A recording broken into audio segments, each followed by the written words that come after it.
Today on episode number 296 of the Teaching in Higher Ed podcast, Matthew Cheney joins me to discuss Toward Cruelty-Free Syllabi.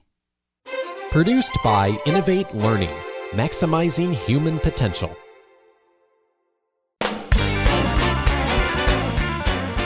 Hello, and welcome to this episode of Teaching in Higher Ed. I'm Bonnie Stachowiak, and this is the space where we explore the art and science of being more effective at facilitating learning. We also share ways to improve our productivity so we can have more peace in our lives and be even more present for our students.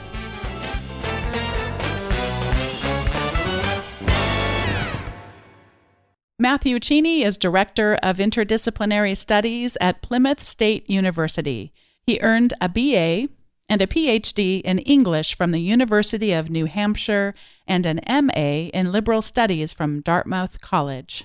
He taught high school English and theater for 10 years in New Hampshire and New Jersey. Before joining Plymouth State's Interdisciplinary Studies program, he taught courses in English, Women's Studies, and Communications and Media Studies. Matthew is the author of a collection, Blood Stories, which won the Hudson Prize and was published by Black Lawrence Press in 2016, as well as Modernist Crisis and the Pedagogy of Form, recently released by Bloomsbury Academic. He's published fiction and essays with a wide variety of venues, including Conjunctions, One Story, Los Angeles Review of Books, Electric Literature, Weird Tales, Literary Hub, and elsewhere, and academic work with English Journal, Wolf Studies Annual, Science Fiction Film and Television, and the forthcoming books Teaching Modernist Women's Writing in English MLA, and the LGBTQ Comics Studies Reader, University of Mississippi Press. Matthew, welcome to Teaching in Higher Ed. Oh, thank you for having me.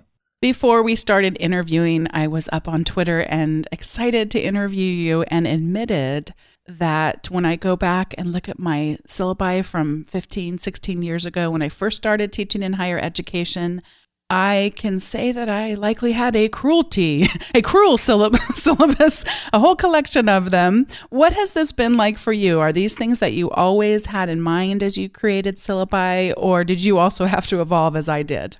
Oh, it was a long and slow evolution, partly because I started as a high school teacher for the first 10 years of my career, and so had less control over policies, and so didn't really think about them very much. They were just there. I would spend maybe 30 minutes writing a syllabus each term because so much was already a given.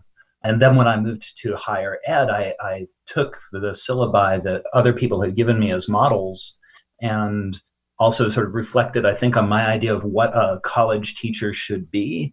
And so created very strict syllabi that I look back now and just cringe at.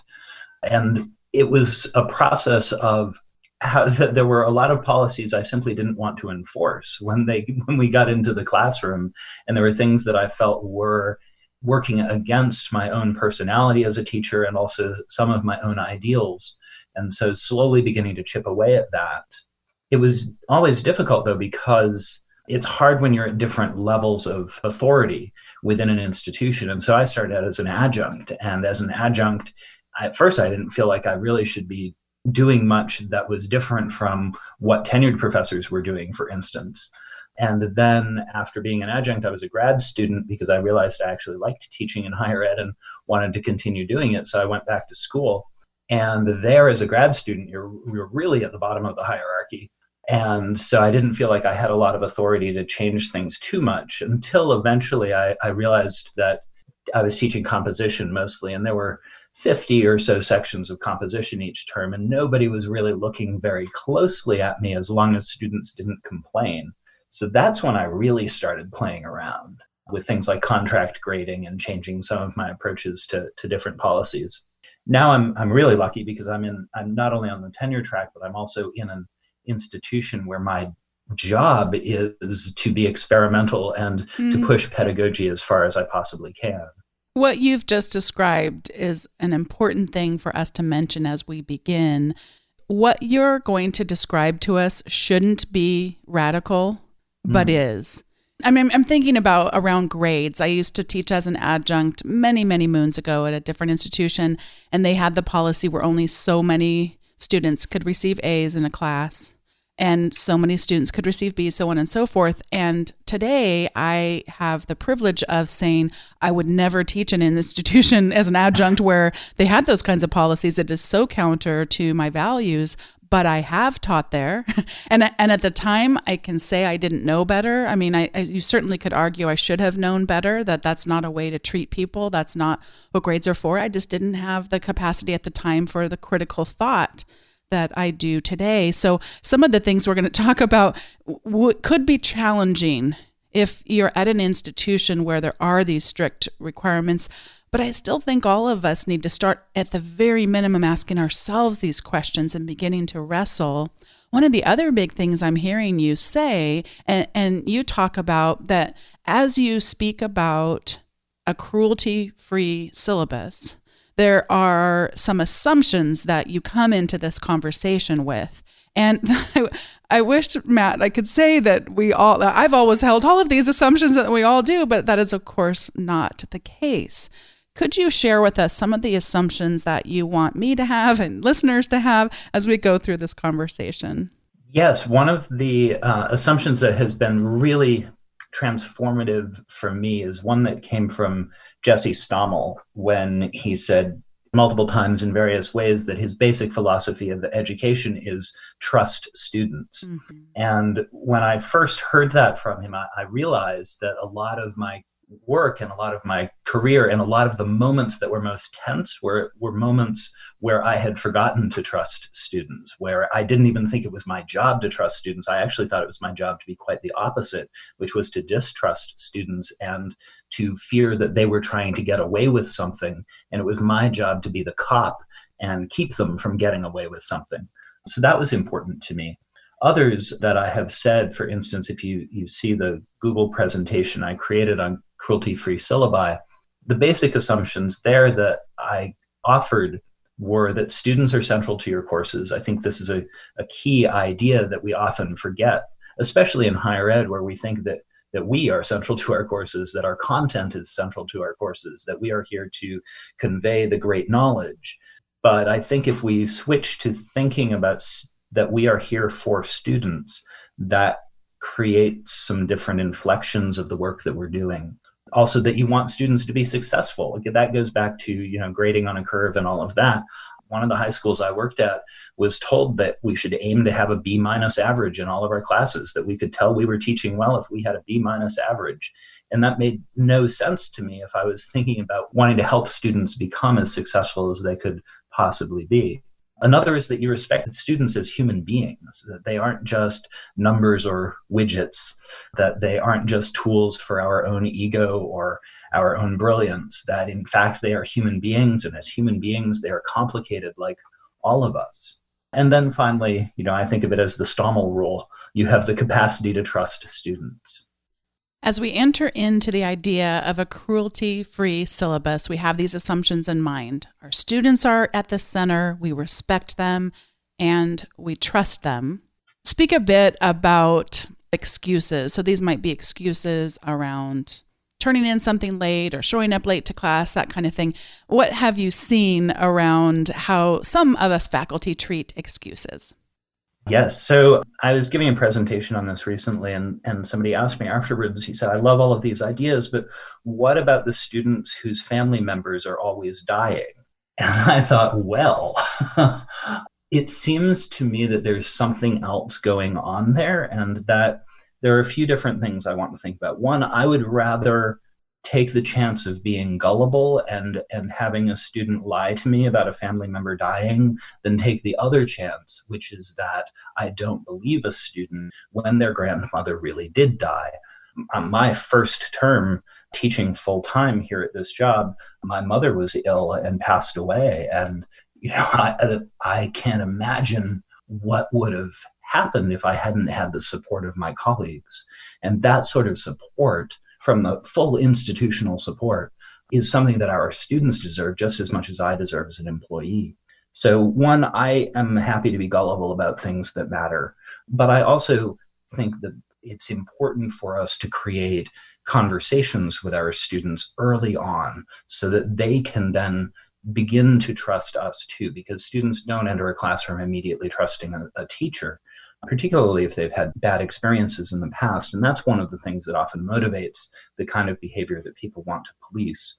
So I tell students, if they miss the first, I give them a free week, however many times we meet in a week. You have a free week of classes. I don't need to know why you're not here if you miss it. That's fine, whatever. They usually tell me anyway. But if they miss beyond that time, then I tell them I'm going to contact them. And I'm going to contact them in a friendly way rather than a confrontational way. So I do that. And so a student is not class, I send them an email and say, hey, I noticed that you were not in class today. If you need help with anything, please let me know. Very simple, quick email.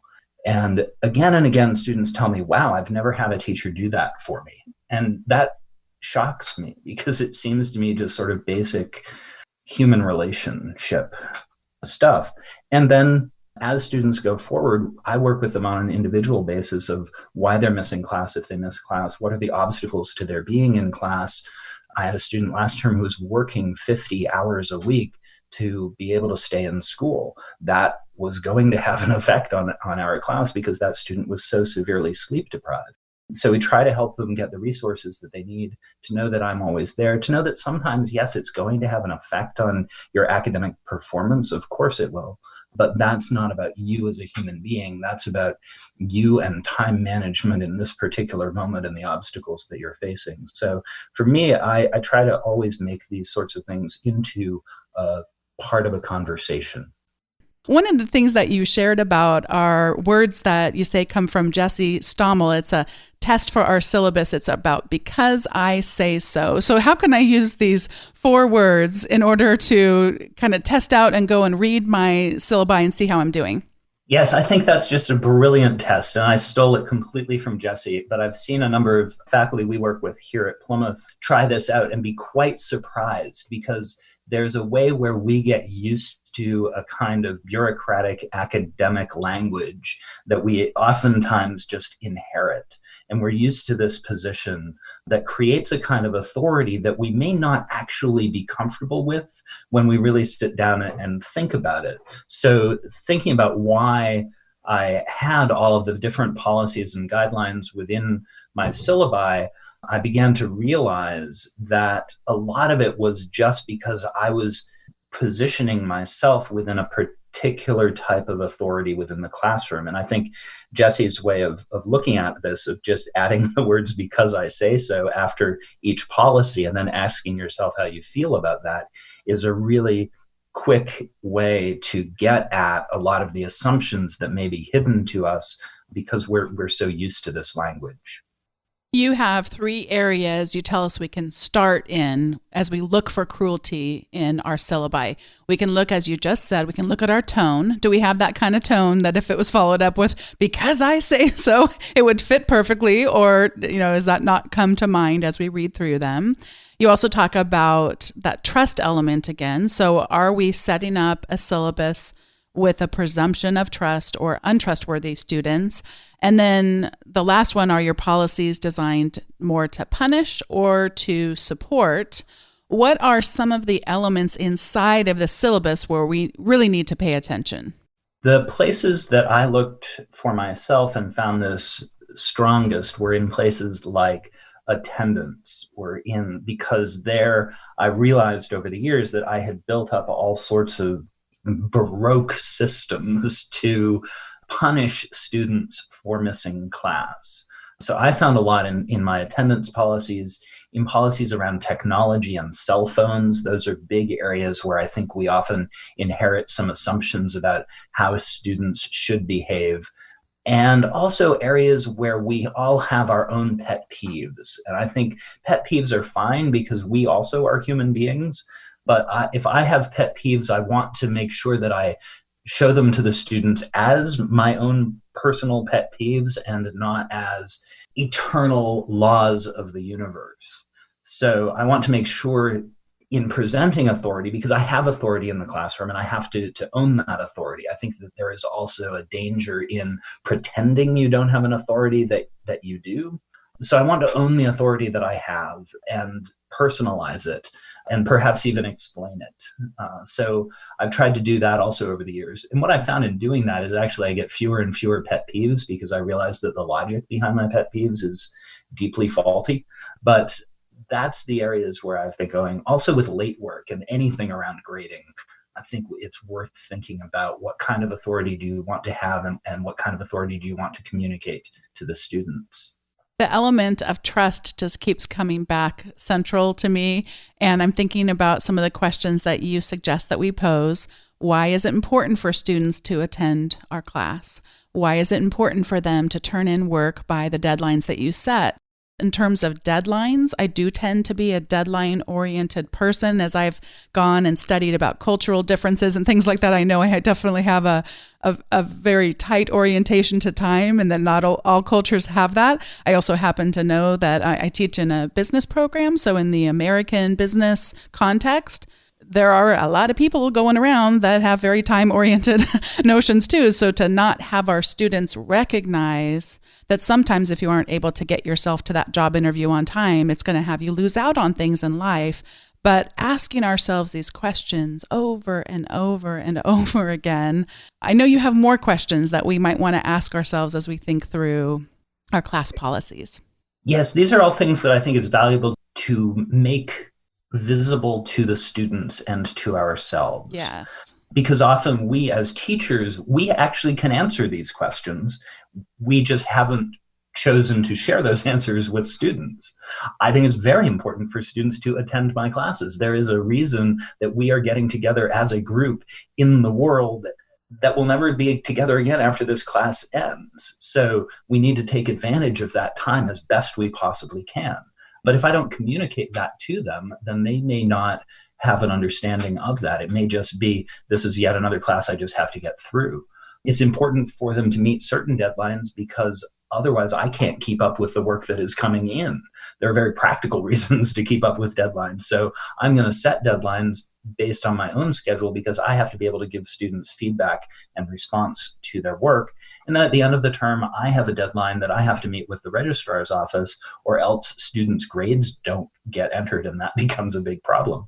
There's also the question of deadlines out in the world. I'm on a search committee right now for a position here where one of the biggest criteria is we have to hire someone who is an expert at meeting deadlines, because if they don't, there are significant consequences out in the world for us as an institution. So there are other questions that I've asked about why their attendance matters, what we want them to know about the deadlines, but also what I want to know about the barriers that get in the way of students being able to attend the class or turn in work on time. So I can think back to that student last term I had who was working 50 hours a week. And I worked very closely with him on how we were going to get work done and how we were going to get things turned in, because there is just no possibility of meeting all of the formal requirements for the course. But nonetheless, the student could still have a great experience and do really well by the end of the term if I was able to adjust some things for him. And the other thing I've said is that I don't think that we have to believe that the barriers to our students getting to class or turning in work on time, we don't have to believe these are legitimate. That's really not our call to make. They're legitimate to the student. And so the student is seeing these as barriers, whatever they may be. So working with the students on that, I think, is a key to being able to have both a functional classroom, but also a supportive and educational classroom. I have always enjoyed watching home makeover shows. And I wonder if you can do, instead of a home makeover show, if you can do an attendance makeover show and tell us about your attendance policy in 2011 and what it looks like today. Oh, so my old one. The old attendance policy, I allowed students 2 free absences back then, but then I said if they had a third absence or more and they didn't have an excuse, then it would lower their grade by 1/3. So an A- becomes a B+, etc., for any unexcused absence. And then I explained what's an excused absence and linked to the university's policy on attendance, all of that. This all was for good reason. I had reasons to do this. I was an adjunct teaching big classes. I had a lot of students. It was a lot to keep up with. But the way I expressed all of this was deeply punitive. It was all about, don't do this, don't do this, don't do this. I think of it as the thou shalt not part of a syllabus. And I've been trying to get away from all the thou shalt nots and aim more for not just understanding, but also empowering students to understand where policies come from and also to be able to work within those policies. My new syllabus, you can see my most recent at our website here at Plymouth for the CoLab, which is just colab.plymouthcreate.net. You'll see on that up top, there's a part for interdisciplinary studies, or IDS. And from there, you'll see two course websites, one for our intro course, one for our senior seminar. This term, I'm just teaching senior seminar, but the great Martha Burtis is teaching intro. So her stuff is really interesting to see too. So now what I do on my policy page is sort of think of it as a frequently asked questions kind of page. So what is the course? That's the course description. What do you need to bring to class? Because this is actually a common question for students. What do I need? And for us, there are some very specific things they need, like they need to bring a laptop. They don't need to own a laptop because we have a bunch of laptops we can sign out of our library, and I teach in the library. My classroom's in the library. So it's easy for them to have access to a laptop, but they need to remember to bring it to class, that sort of thing. What you do not need to bring, because we don't have a textbook, so they don't need to worry about that. What should you do if you miss class? How many classes can you miss and still pass? So now I have a much vaguer attendance policy. So answering the question, how many classes can you miss and still pass? I say, I hope you don't miss any, because that could have an effect on your learning, but life happens. So we'll work with that. You need to contact me. I'll talk to you when you miss more than a week of class. So I've always had, for years now, I've had this idea of a week of class is an amount that any of us could miss and catch up from relatively easily. More than that makes the catching up process much harder. And so beyond a week, we need to sit down and have a conversation and figure out what's going to happen. How's it going to go forward? How can you still get the material that you need, still have the experience that you need within the limitations that we're under? People who've been listening to the podcast might remember that I was somewhat recently promoted to a dean position. And under my areas now that I lead is what we're calling our Living Well Community Resource Center. What I love about it is, first of all, there's a phenomenal person who has been such an instrumental leader in all of this. One of my colleagues, Amanda Lebrecht. In addition to just getting to watch her tremendous work in this area, it's also so fun to think back to other episodes where people have come on to talk about food and housing insecurity. The reason I bring this up, Matt, I promise it relates to you, is that as I go through and look at some of your other language in your syllabi, you have one around basic needs, and I kept thinking, oh gosh, I wish I would have seen this before. We just struggled with coming up with a sample basic needs statement for our faculty. Of course, they're encouraged to put it in their own voice as they would want, but I just love the wording. I'll read, and perhaps you've even changed it since then, but you cannot learn well if you're anxious about food or shelter. We have some short-term resources to help, and there are resources on campus to help with longer-term needs. We hope you won't hesitate to let someone in our office know if you need help with food and housing. Similarly, if you're struggling with transportation, with childcare, with heck anything, let us know. We will try to help, because if you're worried about these basic elements of life,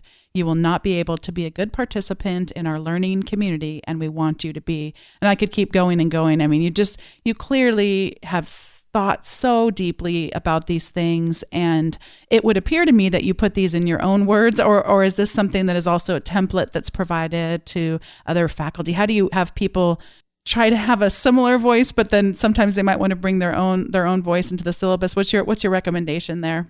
Those are my own words, because I think a basic needs statement should be in your own words, mm-hmm. because you need to believe it deeply, and students need to hear it in your voice.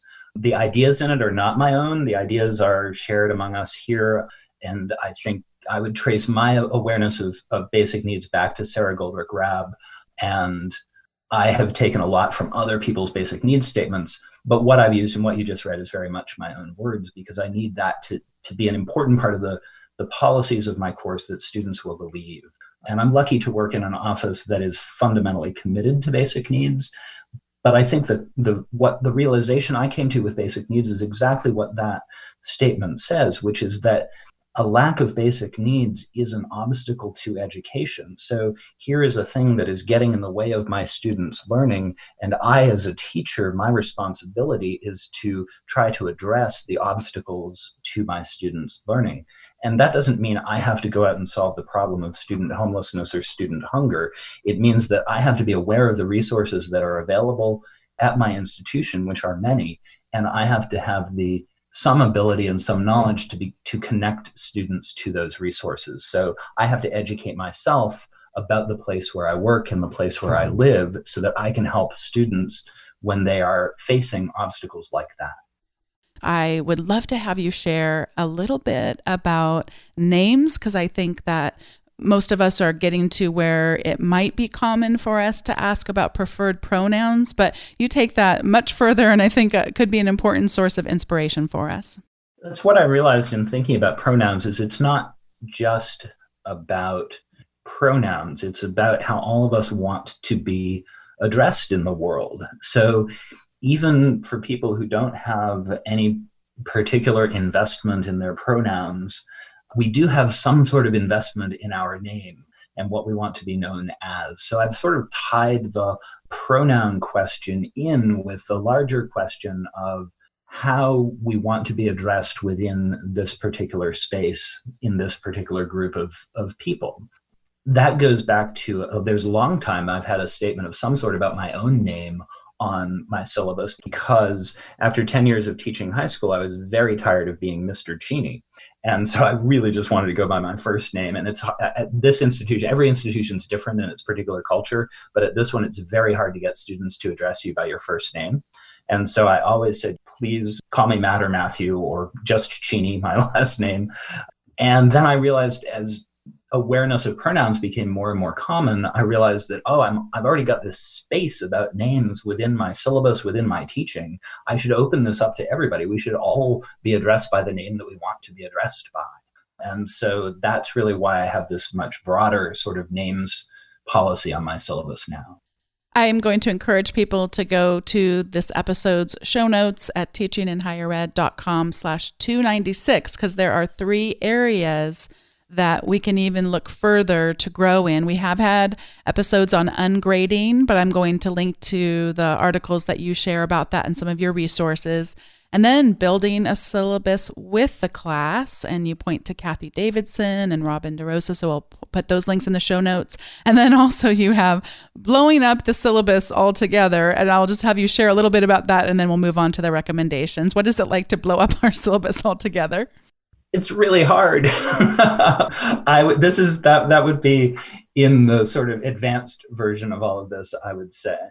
So that originates from a workshop we did here where my boss, she hates it when I call her that, so I do all the time. My boss, Robin DeRosa,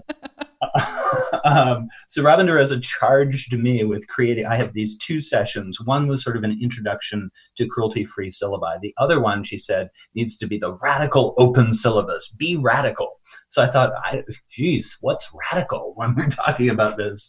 And I thought blowing it all up really is the way. And what that means to any one person depends on the class, depends on what you're doing. But what if you were able to start from 0? What if you were to think about the syllabus as something other than a document? What does a syllabus even mean? We place so much emphasis on these things in higher ed. What would it be to just completely deconstruct it along with your students? I think that blowing up a syllabus is aligned with working with your students on a syllabus. But it also then brings us to, I think, a bigger question within this whole discussion, which is, what is the point of a syllabus in the first place? Syllabi address all sorts of different audiences, sometimes conflicting audiences. They can be for assessment, they can be to prove to your supervisors that you're designing a good course, they can be informational for students. And so this heavy emphasis on syllabi opens opportunities for us, I think, to think about the basic structures of our courses and the basic values that we want to communicate every day within our classroom. Before we get to the recommendations segment of today's episode, I have a guest here with me to thank today's sponsor, HelloFresh. Hannah is here because she is such a big fan of it like I am. Hannah, what is one of your favorite things about us using HelloFresh? The fun things about to cook it. You like to cook it? It's really easy to cook it. It's super simple because all the stuff comes pre-measured. Hannah just gets the bag out of the fridge, empties out the ingredients like lemons, and sometimes there's herbs in there. And when there's tomatoes, I eat some of the tomatoes. You do tend to nibble on some of the ingredients as we go, but it's all really simple and you're able to help me all along the way. It's really a flexible program, so if we're out of town or just too busy for us to be home at night doing that cooking, we can skip a week and it's super easy. They have an app on our smartphone or we can do it on the computer and it's super convenient. I also know that there is a special meal that you love anytime we can get it. The chicken sausage. That chicken sausage is yummy. Once again, I want to thank HelloFresh for sponsoring today's episode and for providing our family with such delicious meals. We are paid subscribers of HelloFresh and have been for quite some time.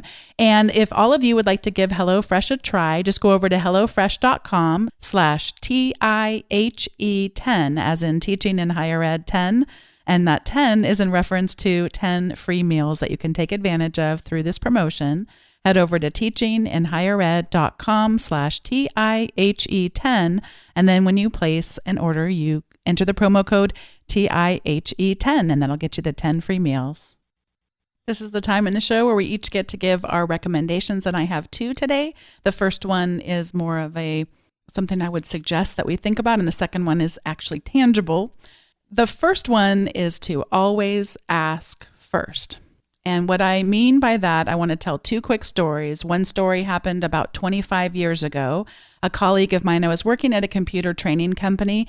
This is before the age of laptops. So we used to be sent out from Orange County, where I live, to downtown Los Angeles. It was about an hour and a half drive without traffic, and we pretty much had traffic all of the time. And we would be sent out with what they called lunch boxes. So instead of a laptop that might weigh today 5 pounds on the heavy end of things, would be 15-pound lunch boxes. And I can recall being sent up to carry 25 of these lunchbox computers up 4 flights of stairs in downtown Los Angeles before and after teaching my class. It was interesting times. I learned a lot and I worked really hard. But one of my colleagues had one of those days in downtown Los Angeles with lugging the lunchbox computers up and down stairs in an elevator, or a building that didn't have an elevator. And his car ends up breaking down on his way back to the facility.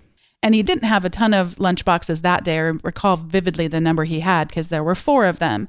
And he didn't want to leave them in his car because one of his windows was broken. So he strapped on the lunch boxes, 2 on each side. And he has this big overcoat on and it's raining. So he's kind of trying to protect them from getting too terribly wet. And he's walking down the freeway to get to a payphone, because this is, of course, either before the days of cell phones or before any of us would have had, easy access to them. Long story short, he ends up getting back to the facility and he dials in to get his voicemail before he heads home. And there's just the person who was the manager of all of us just berating him over the phone in this voicemail. How dare you be late? And these people were waiting to set up the computers for the next day. And do you understand what happens when you're late? And of course, we all can look into the story and realize that she should have been celebrating how hard of a worker he was and how he's protecting these computers from getting stolen and getting rained on. And so it's just always a reminder for me that we always need to ask. And fast forward to this morning, I was getting our kids ready in the kitchen for school, and my husband Dave just had completely disappeared. And because I know him well, I wasn't having the same reaction of how dare you? But it did occur to me that he seemed like he had disappeared. And I'm like, do you not sense a sense of urgency here? I got a podcast interview with Matt. Have you met him? He's amazing. And so I was so glad that I have the always ask first ingrained in my mind. And he came in the room, and before I even asked, he had mentioned, oh, sorry, I disappeared. But it turned out that when I went to turn on the recording stuff, the SD card wasn't working. And it turns out this whole thing, I would have had to cancel with you today, Matt, if I hadn't, if he hadn't come in here and done that for me. He's not his job to, make sure I'm set up for every podcast interview. So that's my first recommendation, is always ask first. It's just carried me through so many leadership and teaching experiences. And I think actually, Matt, it fits so much to what you talked about in today's show as well. The second one is a book. I just finished reading Where the Crawdads Sing by Delia Owens, and it is an amazing book. It's about a girl who ends up being called the Marsh Girl in a North Carolina coast. She lives in the marsh, and at a young age, she ends up being left alone. I won't tell too much about the story because I don't want to ruin it, but it's a coming of age story. It's a mystery because there's a death, and try to solve that mystery in the book. And it's been a long time where I've gotten that wrapped up in a story where I literally didn't want to put this thing down. I'd be out. And during the 2 or 3 days that it took me to read it, I'd just be out and think, oh my gosh, I can't wait till I get home again so I can pick up my Kindle and start reading. It's a delight. So if you've not had a chance to read fiction in a while, or if that is your genre and you want a really good book to pick up, Where the Crawdads Sing is phenomenal. And Matt, I'm going to pass it over to you for your recommendation. Oh, thank you, Bonnie. I have 2 recommendations as well, but they're related. They're 2 books by Ursula K. Le Guin. One is a later novel from her called The Telling, which is a science fiction novel that it's not her best book aesthetically. It's a little didactic. It's very much a philosophical novel that wants to teach you some things. But I think that it's very appropriate to what we've been talking about, because it's a novel about what cultures lose when they don't value their core traditions and their core history, and when they try to impose all sorts of new technologies and new half-understood ideas onto really deeply settled histories and culture. It's just an extraordinary novel in its ideas and in its humanity and openness. The other related to that is Le Guin's version of the Tao Te Ching, which I've been reading recently, and is just a beautiful collection of poetry on its own, but it's also filled with her commentary as well about the various verses of the Tao Te Ching, and I've found it both comforting and inspiring. Matt, it's so great to have gotten to have this conversation with you and to be following your work and getting to read your writing. I've learned so much already, and now that I know more about you and I'm connected in this way, I just can't wait for what's next. And just thanks for what you've given to us as the teaching in higher ed community. Oh, thank you so much, Bonnie. It's been a real pleasure. I really enjoyed this conversation with Matthew Cheney, and am grateful that you were able to join me for today's episode. teachinginhighered.com/296 is the place where you can go to get all the great links that Matt has provided around toward cruelty-free syllabi. And if you'd like to not have to remember to go grab those links every week, you can always sign up for the weekly update at teachinginhighered.com/update. I should possibly start calling it the bi-weekly update, but that's a thought for another day. I don't always get to it, but you can always go back and find all of the show notes at teachinginhighered.com. The transcripts are there for you to download as PDF or for you to view on screen. Thanks so much for listening. I'll see you next time on Teaching in Higher Ed.